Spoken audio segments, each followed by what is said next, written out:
مجھے احساس ہوتا ہے ان بچوں کا آج، ان نوجوانوں کا آج جن کی مائیں زندہ ہیں، جن کے باپ باحیات ہیں، اور ایسی ایسی شکایتیں ماں اور باپ ہمارے پاس لے کر کے آتے ہیں۔ کسی بچے نے اپنے باپ کا ہاتھ موڑ دیا، کسی نے اپنی ماں کے گلے پر چھری چلائی، کسی نے چپل پھینکا، یا اپنے محلوں کی بات بتا رہا ہوں۔ دیکھنا کچھ گناہ ایسے ہیں جن کی سزا اللہ دنیا میں بھی دیتا ہے اور آخرت میں بھی دیتا ہے۔ بہت سارے گناہوں کو اللہ چھپا دیتا ہے، بہت سارے گناہوں کو وہ ستار ہے، چھپا دیتا ہے۔ تم رات کے تنہائی میں جو گناہ کر رہے ہو کس کو پتا ہے؟ چھپا دیا ہے مولا نے۔ بہت گناہوں پر پردہ ڈال رکھا ہے اور کھولے گا بھی نہیں، انشاءاللہ کھولے گا بھی نہیں۔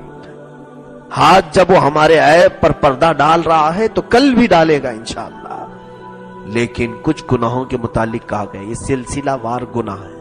ایک ظلم کسی پر کیا ہے، اس کی سزا تم کو مرنے سے پہلے دیکھنا ہوگا۔ دوسرے والدین کے ساتھ بدتمیزی کیا ہے تو تجھے دنیا میں وہ دکھائی جائے گی۔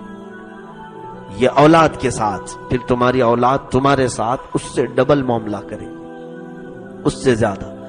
میں کہتا ہوں جس نے آج اپنے ماں باپ کو ستایا ہے، جس نے بھی پریشان کیا ہے، اس پر ایک نشان لگا کر کے رکھ لینا اور انتظار کرنا۔ میری بات کا اگر یقین نہ ہو، انتظار کرنا۔ اس کی جوانی ختم ہونے دو، اس کو اپنے رشتہ ازدواج میں منسلک ہونے دو۔ پھر جب اس کی اولاد جوان ہوگی تب پھر میں بھی آپ سے ملاقات کرتا ہوں، آپ بھی مجھ سے ملاقات کریں، پوچھیں اس کا کیا حال ہے جس نے اپنی جوانی کے اکڑ میں اپنے ماں باپ کو راستے پر لا کر چھوڑ دیا تھا۔ آج ہی کی بات میں دیکھ رہا تھا اخبار میں، مجھے بڑا دکھ ہوا۔ ابھی عصر کے بعد ایک رپورٹ دیکھ رہا تھا، اسکول سے بچوں کو سیر و تفریح کے لیے اسکول والے لے کر کے گئے ہیں۔ کہاں لے کر کے گئے؟ ایک 8 سال کی یا 9 سال کی لڑکی ہے، یا شاید ہو سکتا ہے اس سے بھی زیادہ عمر کی بچی ہوگی، 8th یا 9th میں، عمر 10 سال سے زیادہ کی ہو جاتی ہے تقریباً۔ بچی بھی اس میں ہے، پکنک میں گئے ہیں۔ اسکول والوں نے فیصلہ یہ کیا کہ بچوں کو کچھ ایسی چیزیں بھی دکھائیں جس سے ان کا دل نرم ہو۔ تو اسکول کے جو پرنسپل تھے انہوں نے کہا کہ اولڈ ایج ہاؤس جو ہوتا ہے، بوڑھوں کو رکھنے والا گھر، عام طور پر کرسچن لوگ یہ چلاتے ہیں، عیسائی لوگ، بوڑھے لوگوں کو جن کا دیکھنے والا کوئی نہ ہو، ان کے وہاں پر انتظامات ہوتے ہیں۔ تو اسکول کے بچوں کو لے کر کے وہ لوگ گئے، جا کر کے دیکھا، اتفاق ایسا ہے کہ یہی جو 9 یا 10 سال کی بچی ہے، اس نے وہاں جا کر کے دیکھا تو اس کی دادی وہاں پر اس کو مل گئی، سگی دادی اس کے گھر میں تھی وہ۔ تو یہ دیکھی کہ میری دادی یہاں کیسے ہے۔ اس سے پوچھا کہ کیوں تیری دادی یہاں پر ہے، کب سے؟ کہا حیرت ہے، 8 دن پہلے میرے گھر سے میری دادی گئی، میں جب اسکول سے واپس گھر آئی، ماں باپ سے پوچھا کہ دادی کہاں ہے، تو ابا نے بھی کہا، اماں نے بھی کہا کہ وہ رشتہ داروں سے ملنے کے لیے گئی، اور اس کے ماں باپ نے اولڈ ایج ہاؤس میں لا کر کے اپنی ماں کو چھوڑ دیا ہے۔ بچی لپٹ لپٹ کر رو رہی تھی، اور اپنے ماں باپ کے متعلق اس کے دل میں اتنی نفرت بھری، اللہ نے یہاں دنیا میں ہی دکھایا۔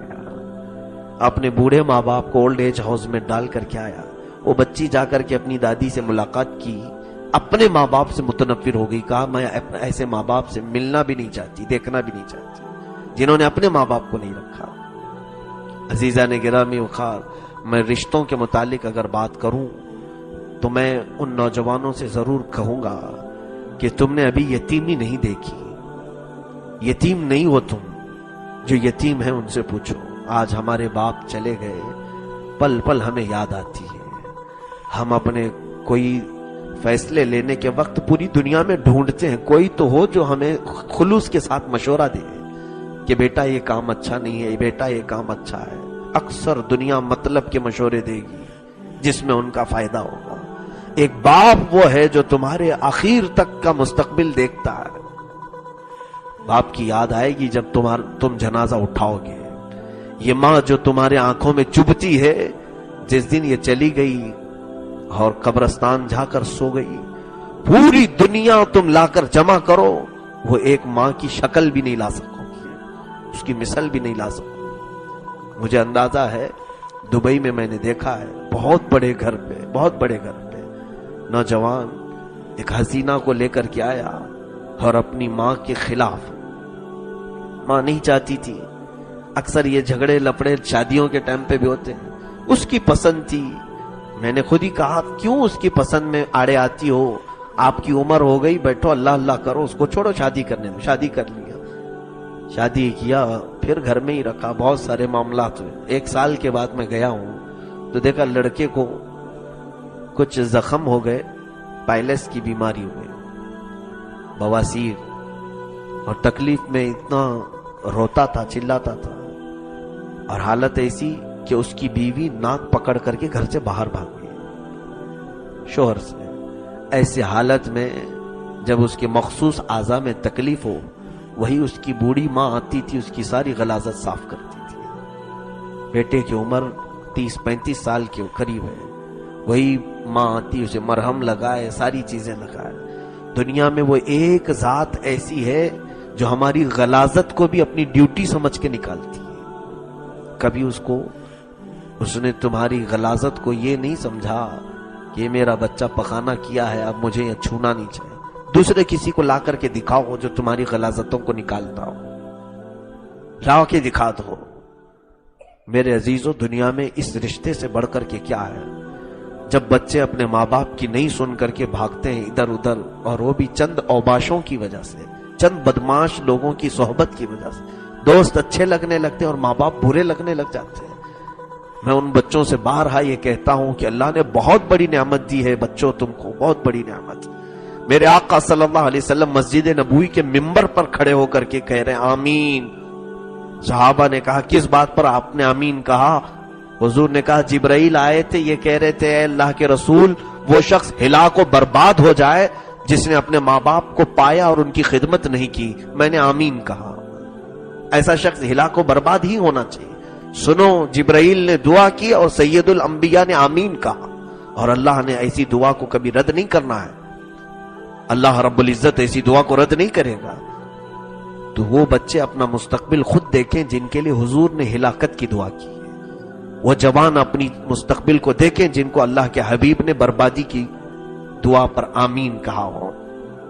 میرے عزیزو، یہاں پر یتیم جو ہے ان کے تو ماں بھی نہیں ہے، کچھ تو ایسے ہیں، کچھ وہ ہیں جن کے باپ بھی نہیں ہیں، ان کو آپ محسوس نہیں کر سکتے کہ کیسی زندگی ہے۔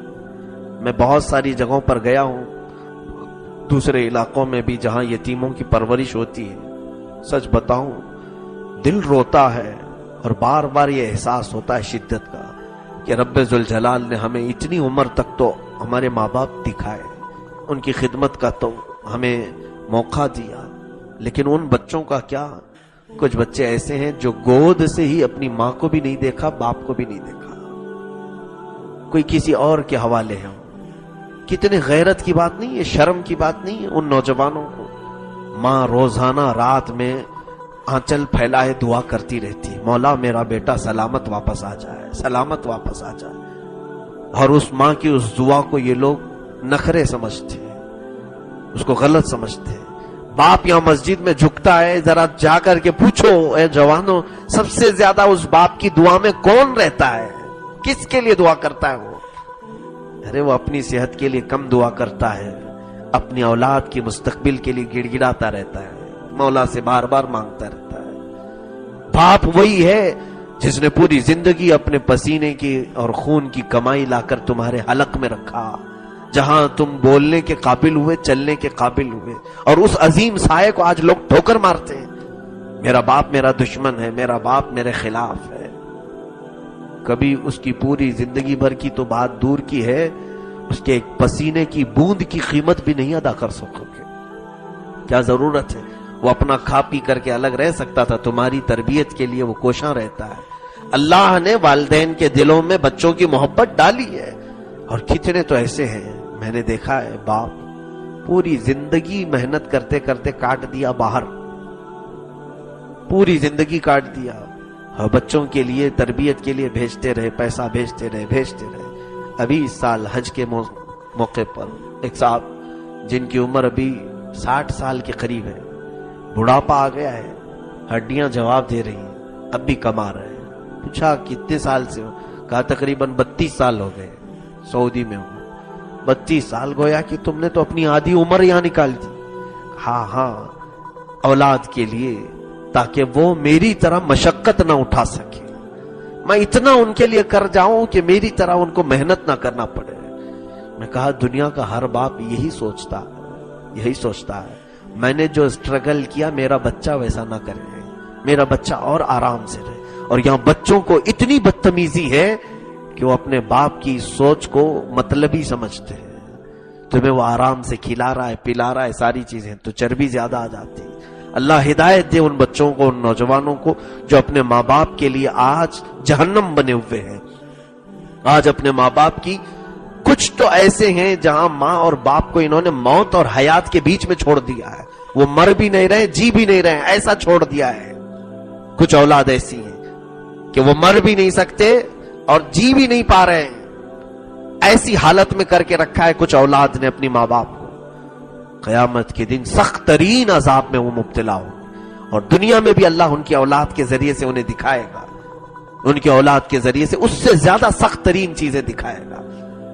ایک آخری بات سن لو، اگر دعائیں قبول نہیں بھی ہوتی ہیں، تمہاری ماں اور تمہارے باپ جس حالت کے بھی ہوں، جیسے عمل کے بھی ہوں، ایک بار ان کے قدم چھو کر اللہ سے مانگ لینا، دیکھنا اگر اللہ نے دعا قبول نہ کی تو پھر بتاؤ۔ کیونکہ بخاری شریف میں اللہ کے حبیب صلی اللہ علیہ وسلم فرماتے ہیں 3 نوجوانوں کا وہ واقعہ کہ وہ لوگ سفر پہ تھے تو اچانک پہاڑ کی ایک چٹان آ کر گر گئی، بند ہو گئے، وہ لوگ نکلنے کا کوئی راستہ نہیں تھا، اور پہاڑ کی چٹان کو ہٹا کیسے سکتے تھے، پھنس گئے تھے اس میں۔ ہر ایک نے ایک ایک دعا کی تھی، ایک ہی دعا میں بتا رہا ہوں بس۔ ایک نوجوان نے سجدے میں گر کر کہا، مولا میری بوڑھی ماں تھی اور میں گھر پر رات کو لوٹتا تھا کما کر کے، تو میں جب تک اپنی ماں کو کھلاتا نہیں تھا خود نہیں کھاتا تھا، وہ میرے انتظار میں رہتی تھی۔ ایک رات ایسا ہوا کہ میں آیا، تاخیر ہو گئی، میری ماں سو گئی، میں خود ہی پکاتا تھا، روٹیاں چور کر ماں کو کھلاتا تھا۔ بچے میرے بھوکے تھے، سارے بچے کہنے لگے ابا کھانا لے لو، کھانا لے لو۔ میں نے کہا اماں نہیں کھائی ہے، ہم میں سے کوئی نہیں کھائے گا، اور کھانا لے کر کے ماں کے سرانے پر کھڑا رہا۔ صبح ہو گئی، ماں نہیں اٹھی، اور کسی بچے کو کھانا بھی نہیں ملا، نہ وہ خود کھایا۔ وہ کہتا ہے اے رب ذوالجلال، میں نے یہ صرف تیری رضا کے لیے کیا تھا، تو نے ماں اور باپ کے ساتھ اچھے سلوک کا حکم دیا، اگر یہ نیکی تجھے پسند آئی ہو اس نیکی کے وسیلے سے یہ چٹان کو ہٹا دے۔ فوراً دعا قبول ہوئی، چٹان ہٹ گئی، فوراً دعا قبول ہوئی، تیزی سے دعا قبول ہوئی اور چٹان ہٹی۔ میرے عزیزوں، کیا آج مصیبتوں کی چٹانیں ہم پر نہیں پڑی ہوئی؟ کیا آج مصائب کی چٹانیں ہمارے اوپر نہیں آئی ہیں؟ طرح طرح کی مشکلات کی چٹانیں ہیں۔ ان چٹانوں کو ہٹانا ہو تو ایسی کوئی تمہارے جھولی میں نیکی ہونی چاہیے جو تم نے خالص اللہ کی رضا کے لیے اپنے ماں باپ کے ساتھ کیا ہو۔ پھر دیکھو یہ مصیبتوں کے پہاڑ ہٹ جائیں گے۔ اللہ خیر فرمائے، ہمارے والدین کا سایہ دراز فرمائے، یتیمی اور یتیموں کے ساتھ مولا حسن سلوک کی ہمیں توفیق عطا فرمائے۔ وآخر دعوانا ان الحمد للہ رب العالمین۔